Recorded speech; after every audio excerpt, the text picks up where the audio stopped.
Entrevistas com os candidatos a prefeito de Campos é um oferecimento. O ENF, uma universidade a serviço da sociedade. Aqui é ciência. A SIC, a Associação Comercial e Industrial de Campos. Há 129 anos, comprometida com desenvolvimento econômico e social.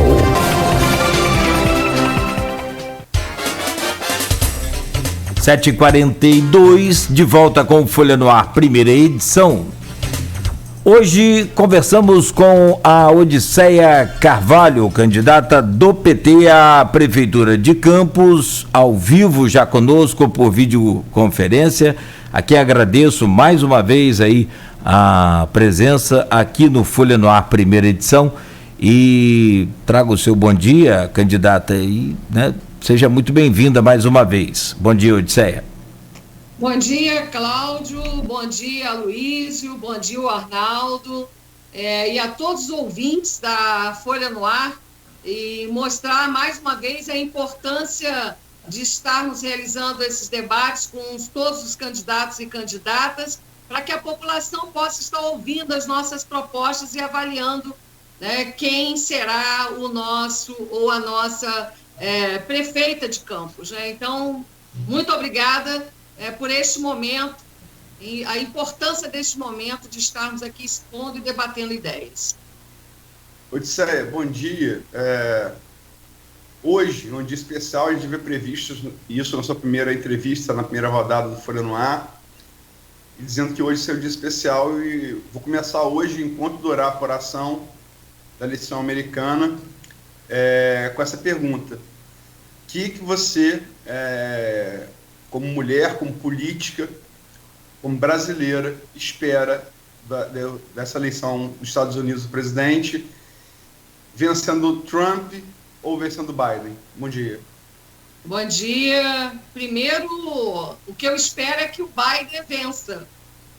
Essa disputa que está acontecendo nos Estados Unidos, na verdade, vai refletir para o mundo inteiro, e principalmente para o Brasil. A gente sabe que o processo de eleição nos Estados Unidos é diferente daqui do Brasil. Dependendo do estado, o voto vale mais. Um dos exemplos é a Flórida, que tem um quantitativo maior de delegados, inclusive, e nós precisamos ficar atentos. O próprio Donald Trump, nas últimas eleições, ele não foi o mais votado, mas pelo sistema, numericamente. Mas devido ao sistema de eleições ser diferenciado, ele acabou levando num discurso de que iria gerar mais emprego para os próprios americanos, fazendo um discurso preconceituoso contra a imigração, e também muito fruto do fake news. E eu costumo falar que fake news, na verdade, tem seu tempo de limite. Essas mentiras repetidas inúmeras vezes, na realidade, se tem com o tempo, se cai por terra todas essas mentiras apresentadas. E o Trump, na verdade, é para o mundo. Eu não estou falando só para mim, enquanto política de esquerda que sou, não. Ele é um misógino, ele é um fascista, racista. Então, a gente espera que o Biden, que não é de esquerda, ele é um liberal, defensor da democracia, e a gente precisa respeitar. Não é à toa que ele traz também como a sua vice, a Kamala, que é uma mulher de ascendência indiana, autodeclarada como negra, e nós precisamos estar atentos e atentas para esta eleição, porque vai realmente refletir no mundo em relação ao comportamento de como teremos o processo, o resultado dessas eleições. O Biden, por exemplo, interfere também no próprio Brasil, porque o Trump é a grande liderança do Bolsonaro, é o espelho do Bolsonaro. O Bolsonaro como nós já vimos em vários locais, bate continência para a bandeira americana. Então, ele faz o que o papai Trump manda fazer. Então, cegamente. nós estamos, inclusive, os Estados Unidos, nessa questão da pandemia, chegou ao primeiro lugar no mundo, né, de mortes. O Brasil em segundo, né? Então, é só para se ter uma ideia. Nós estávamos falando inicialmente aqui, o Arnaldo comentando sobre os índices do município de Campos. No Brasil, nós já batemos a tabela de 160 mil mortes.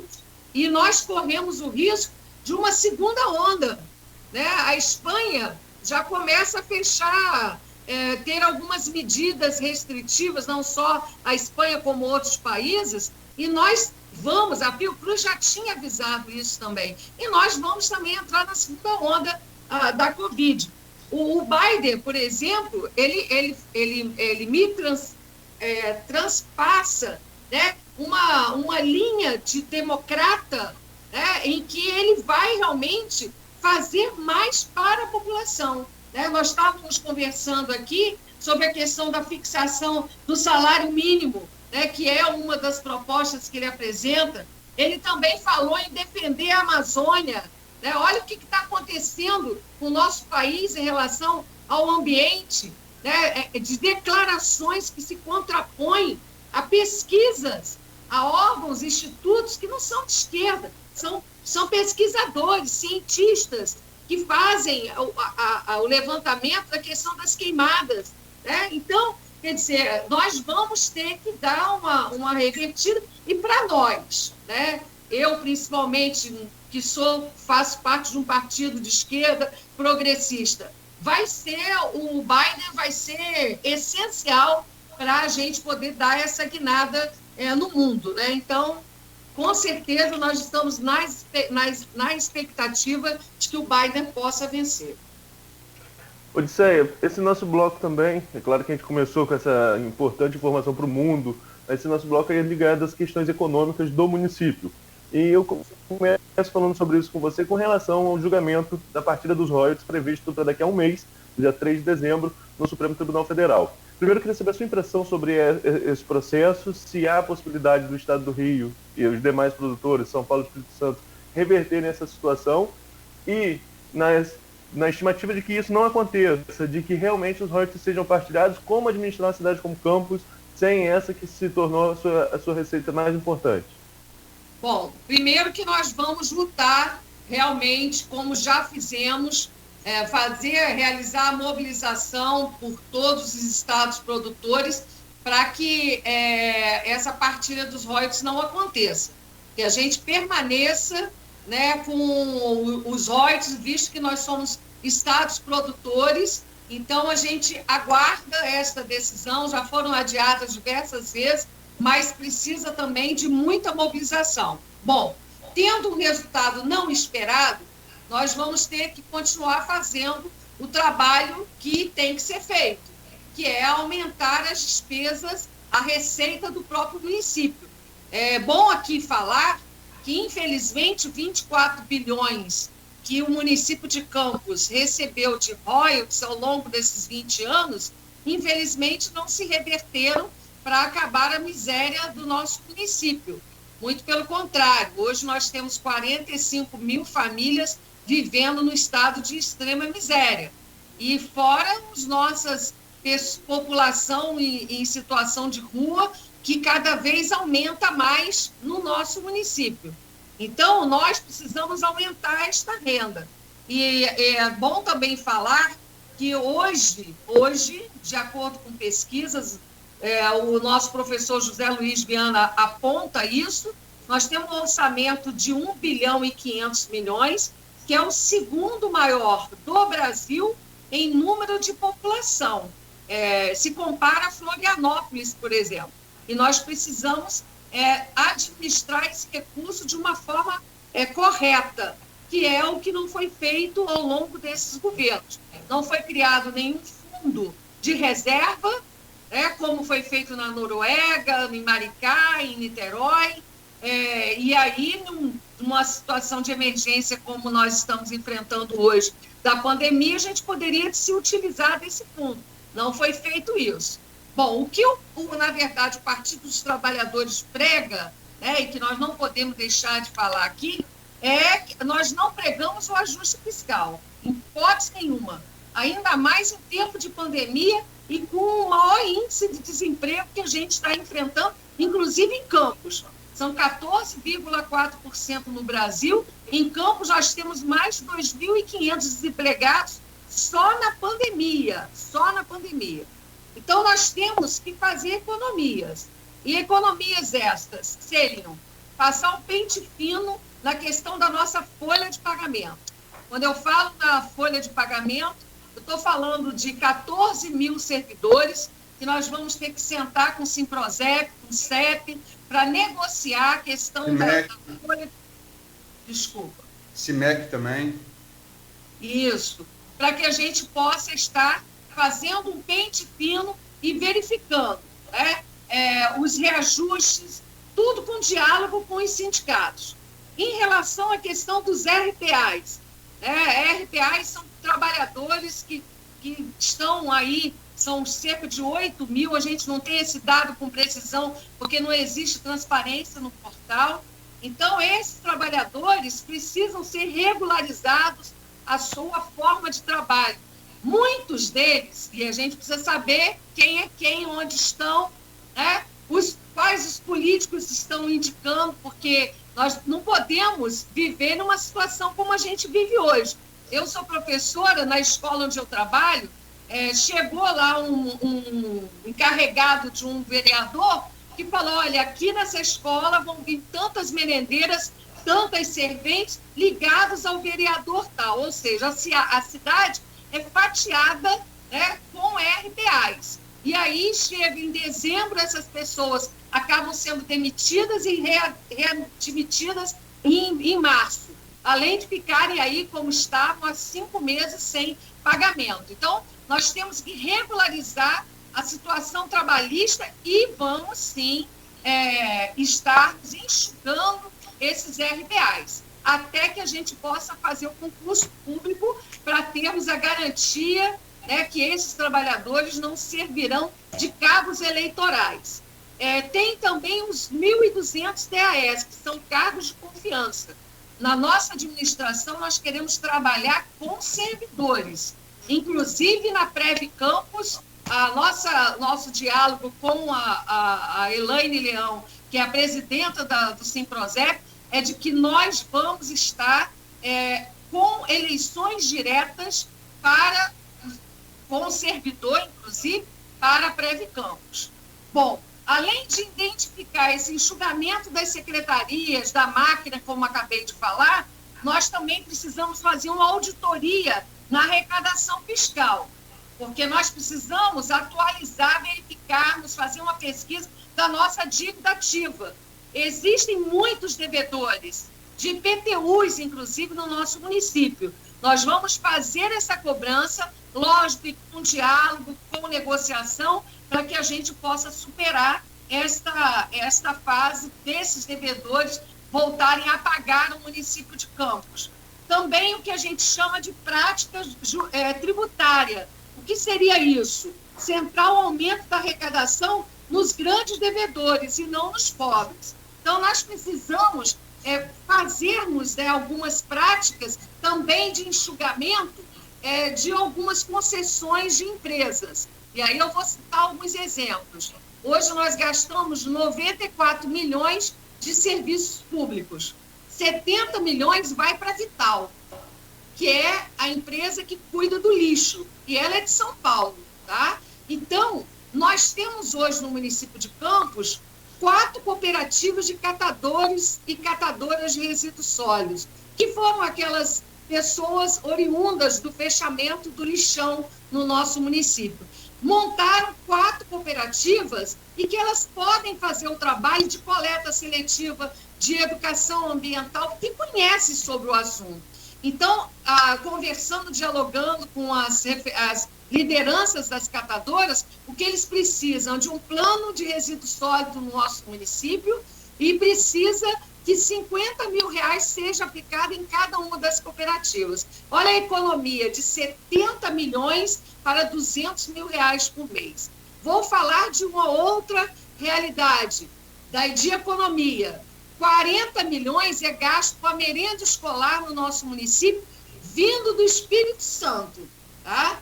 Então, nós precisamos fazer com que os nossos pequenos agricultores, e precisamos investir não só em estradas vicinais, como também na produção, na capacitação, junto com a Emater e outros órgãos, universidades, a escola agrícola, que está aí quase fechando as portas, se não é o ENF para abraçá-la. Temos a Universidade Rural aqui no nosso município, ou seja, precisamos todos esses órgãos entrarem numa integração para que a gente possa ter a produção dos nossos pequenos agricultores e, por que não, dos nossos pescadores artesanais também. Esses dias eu tive uma reunião com os nossos pescadores e pescadoras artesanais, que a gente pode trazer merenda escolar fruto da pesca nossa, daqui da região. Também é uma outra saída. Então, são alguns... Pois não. Permite só encaixar uma pergunta aí, você está falando em economia. A última entrevista sua aqui no programa foi no dia 15 de outubro, a primeira rodada. Isso. Dia 18 de outubro, o Ricardo André Vasconcelos, jornalista que você conhece, eu conheço, acho que ambos temos como referência de jornalismo em Campos, muito positiva, ex-secretário de comunicação no primeiro governo Garotinho e também no governo Sérgio Mendes, ou seja, conhece bem a máquina pública por dentro, é também servidor federal. Ele escreveu um artigo publicado no blog Opiniões, que eu edito, hospedado no Folha 1, e a partir dos dados do portal de transparência, ele fez uns cálculos, conhece bem a máquina pública, projetando que o prefeito de Campos eleito em novembro, quem quer que seja ele, assume 1º de janeiro de 2019 e chega 1º de janeiro de 2019, chega 1º de fevereiro desse mesmo ano, 2021, e chega a 1º de fevereiro desse mesmo ano devendo 17 milhões, seria o déficit do município, que acumulado no período de 12 meses chegaria a um déficit de 200 milhões. A pergunta é como fechar essa conta. Pois é, a gente sabe que, inclusive, este ano, primeiro ano de gestão em 2021, nós vamos estar amarrados, engessados, porque o orçamento não foi aprovado por nós. A gente precisa, neste primeiro ano, arrumar a casa, vamos dizer assim. Como eu acabei de falar, nós vamos ter que cortar despesas, vamos ter que fazer o enxugamento da máquina, dialogando com os nossos servidores e também economizar, como eu falei, em várias concessões hoje existentes que nós precisamos refazer. Então, como a pergunta que foi feita, como fazer isso? É isso. Nós temos que economizar, nós temos que cobrar, receber de pessoas e empresas que devem à prefeitura, nós temos que fazer esse trabalho para ter dinheiro em caixa, para poder economizar. Qual é o montante da dívida ativa? Nós precisamos saber essa dívida ativa enquanto está. Rever esses contratos com o setor privado, de serviços, como eu falei, de limpeza pública, de compra de alimentos, compra de medicamentos também. Precisamos rever isso tudo, romper os contratos que acabam afetando diretamente as finanças do município e assumir, com certeza, um governo municipal com organizações e firmas locais para fazer com que o dinheiro possa circular dentro do município. Existem, inclusive, muitos aluguéis de imóveis de pessoas e empresas para acomodar atividades do serviço público, que a gente precisa rever. Também tem isso, aluguéis caríssimos, altíssimos, de imóveis do nosso município, que são utilizados para empresas privadas. Então, nós precisamos também investir na compra do alimento, como eu falei, dos pequenos produtores, tem que ser da nossa agricultura, ampliar a coleta seletiva, que infelizmente deixou de ser feita, fomentar a capacitação também de pessoas, de organizações, de empresas locais. Precisamos trazer os nossos empresários, os nossos comerciantes, para que tenham credibilidade. Eu tive uma reunião com os empresários e depois tivemos aquele debate com a Carjopa, em que eles precisam, as reivindicações deles são justas em relação à questão da revitalização não só do centro da cidade, como também do mercado municipal.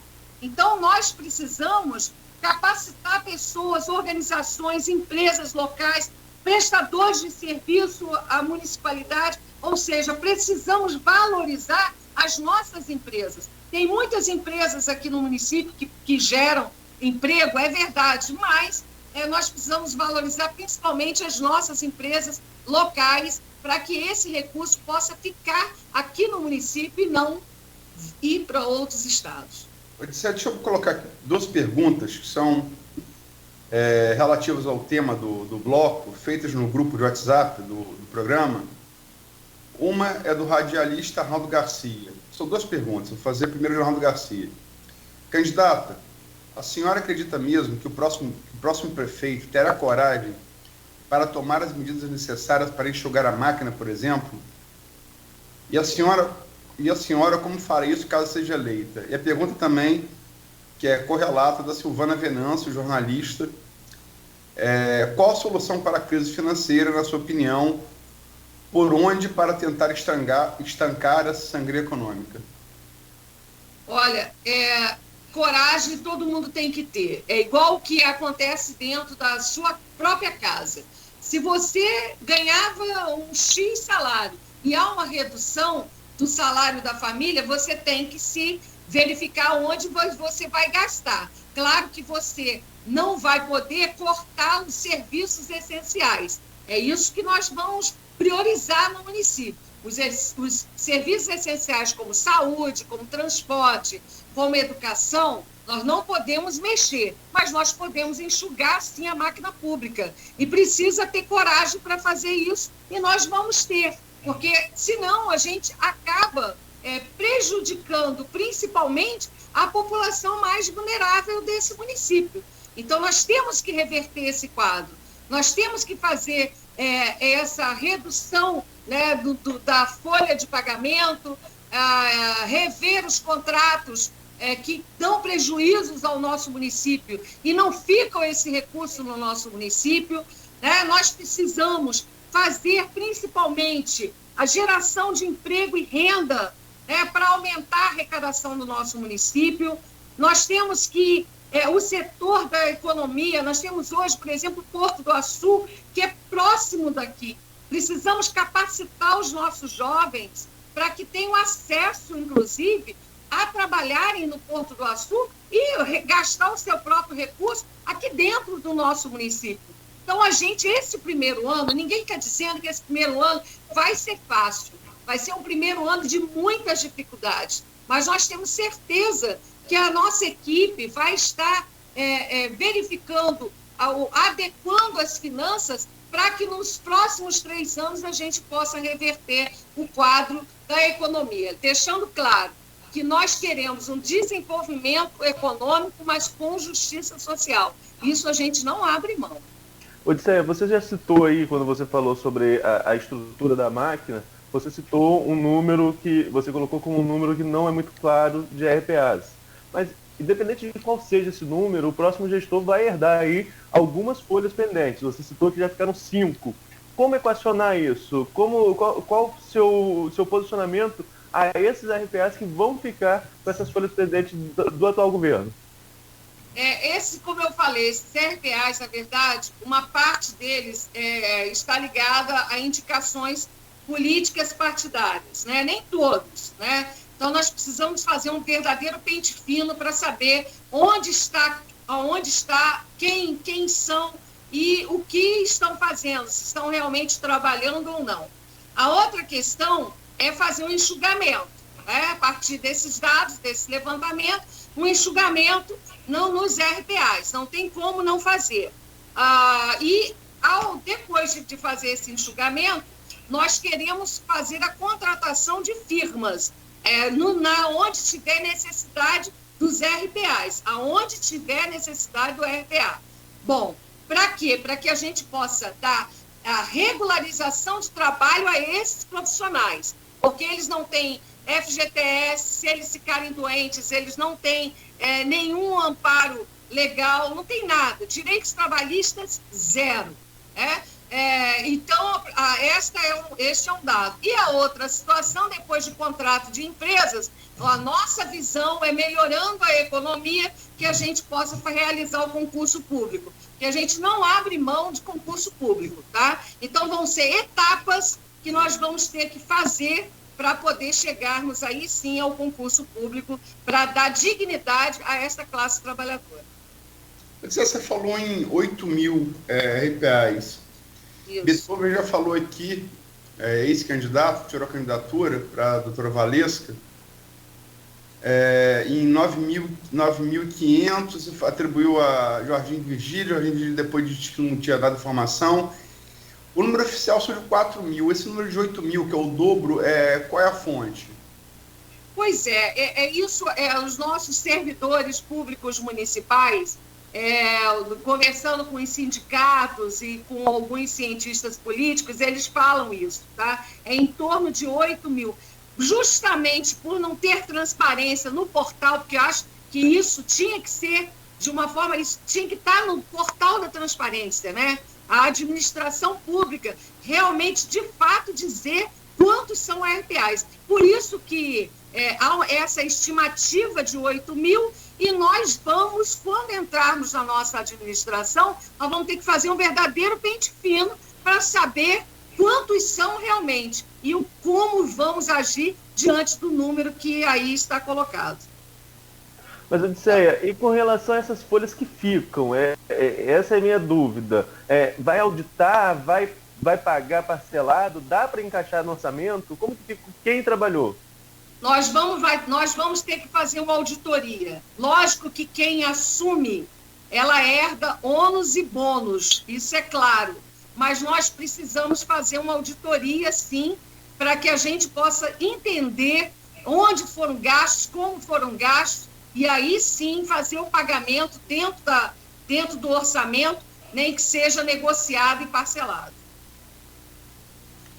Agora, e em relação aos DAS, DSEC, outra folha relevante, além dos concursados e RPAs, o que você pensa que fazer? Você pensa em que são os carros de confiança, e muitos dizem que politicamente são necessários ao governo. Você pensa em privilegiar os servidores de carreira para tentar diminuir essa despesa?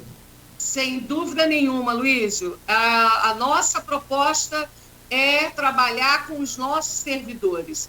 Os nossos servidores são as pessoas que têm a noção clara, né, do patrimônio, do serviço em que ele está.